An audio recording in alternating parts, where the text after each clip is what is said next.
Hey, Judy Haddad, owner of Orange Purple Passions and founder and executive director of 5 Purple Oranges, the charity I founded after the loss of my son Elan when we were hit by a truck in Dodge County, Wisconsin. So I've been planning this video on fairness for a while, and because it feeds into my purpose, and it's a hard one for me because I get so invested in the outcomes of things, and I get so angry when the results don't seem right. So Elan was born on the 21st of September, and actually his due date was the 23rd, and in fact I was going to be induced on the 23rd because he was so freaking big. And I was having pups. I don't know if anybody out there has had pups. It's awful. You only have it with your first child. You can only have it once supposedly, but it's this crazy rash. It's a hormonally induced rash that you want to just rip your skin off your body and just like scratch it against a tree and then put it back on. I don't know, it's terrible. And then it transforms, once you give birth, it sort of transforms into an even grosser rash, but it goes away after that. But it doesn't itch as much. So he was a big child. I was having this terrible rash. Nothing worked. Oatmeal baths, nothing worked. A terrible rash. And then at one point, the doctor said, we'll try like a half a Benadryl. He was totally high inside me. I could feel it. He didn't feel like himself. I wasn't into drugs anyway, so I was kind of like, I didn't like doing that, but I knew he was close to being born. And I thought maybe it would be safe. It wasn't good. I didn't like it. It did not help me either. So on the 21st of September in 2004, I had a gynecological appointment scheduled, but turns out the night before I started watching a movie where the main character loses his son, and I just started bawling, and I started labor. And turns out that, I lived about an hour, maybe more, from the hospital.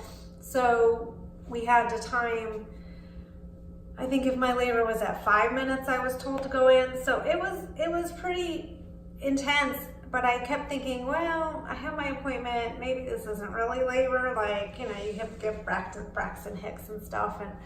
And I was like, well, but they're gonna induce me anyway. I'm just gonna go to the hospital. I knew I probably wasn't dilated enough. I knew I probably wasn't effaced enough, and I knew I would find that out that day. But again, they were gonna induce me Friday. I go to the hospital. Turns out they have to break my water for me, and turns out they have to give me Pitocin, which is what they give you when they're gonna induce you anyway, because my labor just wasn't strong enough. And that makes your labor so painful, and no one told me that. I did not know that until like a year after I gave birth. Like, oh, Pitocin, it's the worst. It was the worst. So I had the worst labor, and then Elan decided he did not want to leave me, and he had to be taken out by C-section. So on the 21st in the evening, he was born. And I'm telling you this story because it turns out he's a Virgo. But I often have this feeling that he should have been in many ways a Libra, because the idea of justice was so strong in him, and I guess he got some of that for me. There's that sense of if it's the right thing to do, it should be done. And I saw that with Elan when he would play sport. I think he would have been terrible at team sports, honestly, because he was always so concerned about the other kids he was playing with. Well, he didn't get a chance, or this little boy's being picked on, and I saw that in him. Even if he were the same age or younger, he was a bigger boy, so he always felt protective of kids. And in fact, his best friend was a lot smaller and maybe about 6 months younger, but Elan they were so different in that way. His friend kept getting picked on because of his size, and Alon never understood that. Like, the kid would, I mean, Alon would definitely protect him, and he would definitely like stick up for him, but Alon wasn't used to getting bullied. So even when he did, there was a time that I put him in this public parks program where I could hear it. He was telling me what the kids were saying to him, and I'm like, oh, he's getting bullied. He didn't grasp that because I was not under his, he couldn't imagine, I guess, doing that to someone. So although he would see his friend getting picked on for his size, and he would sort of come to his aid, he wasn't like, his friend was really good at like giving it back to these kids and being loud and outspoken, and that just wasn't Alon's way.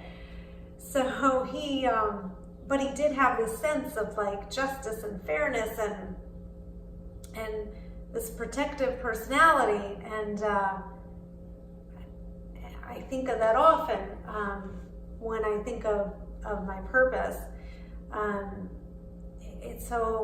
It was just so there. Like when he would go skateboarding, if someone snaked somebody else's run, he would just get like upset about it, but not in a can't explain it, not in like an angry way, but just like, oh, that's not right. Or I remember once we actually called the cops at the skate park because these kids were throwing like bike parts at him. They were like, they had ripped apart a bike and they were throwing it at him, and I was like, well, I'm afraid for my own self. They were big kids, like, older kids, and I'm like, I'm not that big, and the cops didn't do anything about it anyway, but it just, that sense of it's not right, I just sort of saw that in him, and I try to live my life because I feel like my life is not one of those that, everything works out for her. Reminds me of a Seinfeld episode. Anyway, I've always tried to live my life with, well, expect the worst and be happy with what you get, but that's just not my personality. My personality is to just be more joyful and wanting the best, and so I get really upset, especially if I've put something into a project or something that I know, or faith in a person that I know is the right thing to do, and it doesn't work out the way it's supposed to. I get really brought down by it. So I noticed that with the way things were going with the case for our criminal case and even our civil case, and I would almost predetermine, like, oh, this is gonna go this way, I'm gonna be so angry, and like, this is what I'm gonna do. Not having had lost that faith in before, where I might believe that the best thing is gonna happen and then like deal with it when it didn't happen. In this case, I had lost that faith to believe that the best outcome is gonna happen, and to deal with it when it comes. So I did sort of turn to that person where I did sort of become the person like, okay, I'm gonna expect the worst, but I know in my heart I kept hoping for the best. So when I look at our criminal case and the 2 years that the man who killed Lon received in prison, I do actually think, rationally, I think, oh, well, this is really the most I could have hoped for. The sense that when I talk to kids for the charity, the school groups, when we do talk about that part of why I do what I do, it's hard for me to hear their screams of, are you kidding? Like, that's not fair, you should be in prison longer.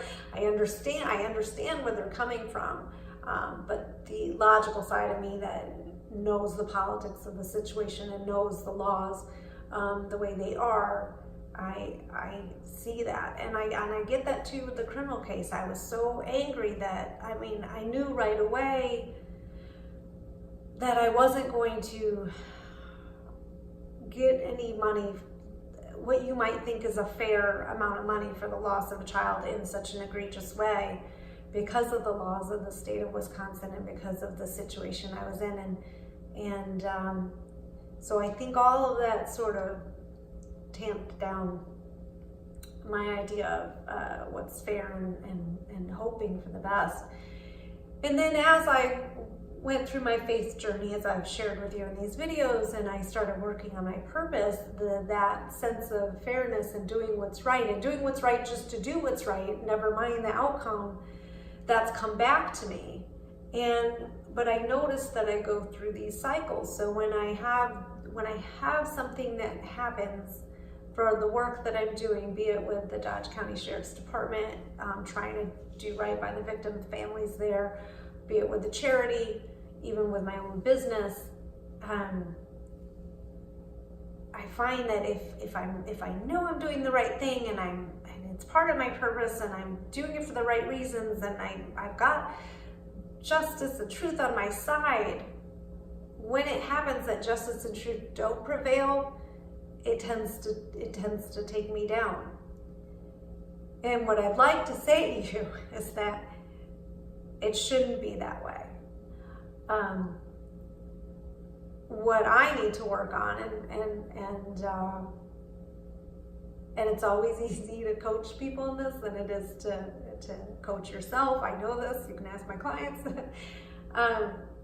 I need to work on I'm fulfilling my purpose, and the outcome is important. So the process is the important part. The process is always the important part.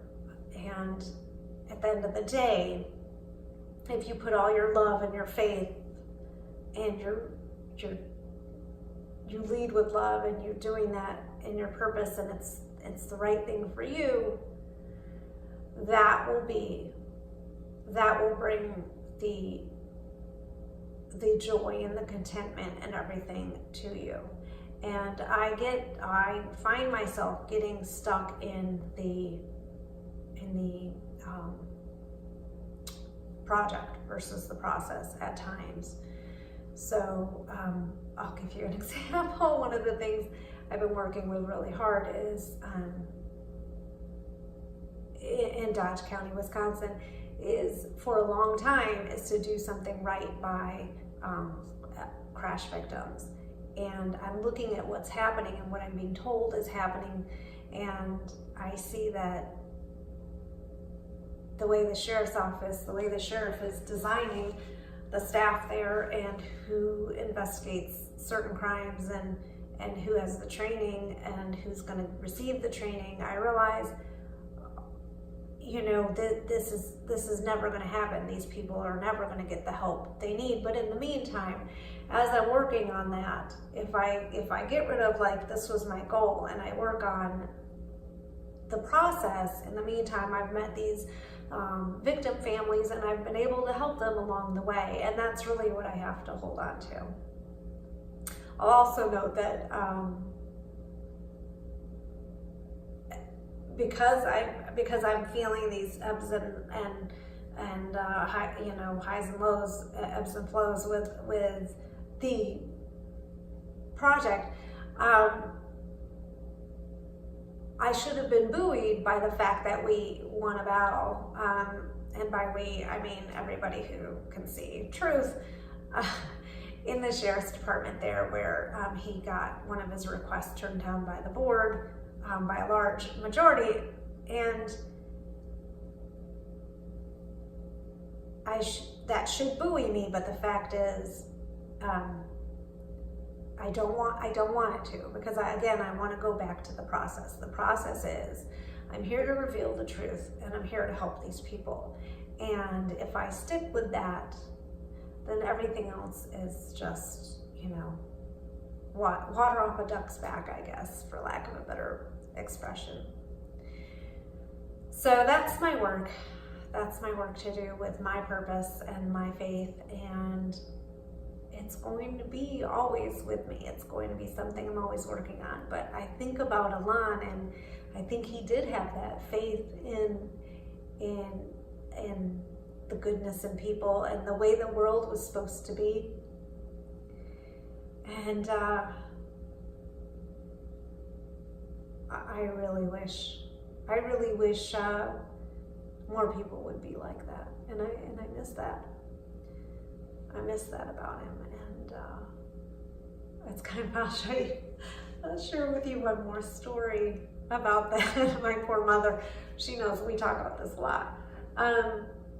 Alon liked to spend, when my parents were in town, he liked to spend Saturday nights with them. Saturday was usually a big day for us. It was skateboarding and shopping and eating and cello and more cello and reading, and just a big long day for us. And it was our day that we would just hang out together. But after a long week, it felt exhausting, and for me especially, and I often didn't even have plans on Saturday nights. I just was exhausted, and he would want to spend the night with his grandparents, and not always, but quite often. And there was one time I remember saying to him, you call, because they're gonna think I'm just, I don't know, like using them or trying to go out or whatever, but you call, because grandma's not going to believe it's coming from you. She's going to think I'm making it up, that I want a break, because we would be sort of near their neighborhood by the end of a Saturday.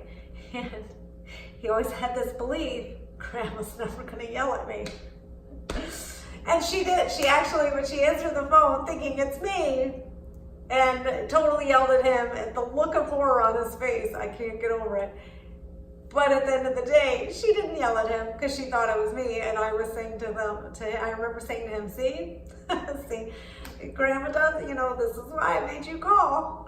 Grandma loves her grandson, but I'm just her daughter. And there was that thing, like, it was sort of like, oh, this is reality. This is really the way people can be.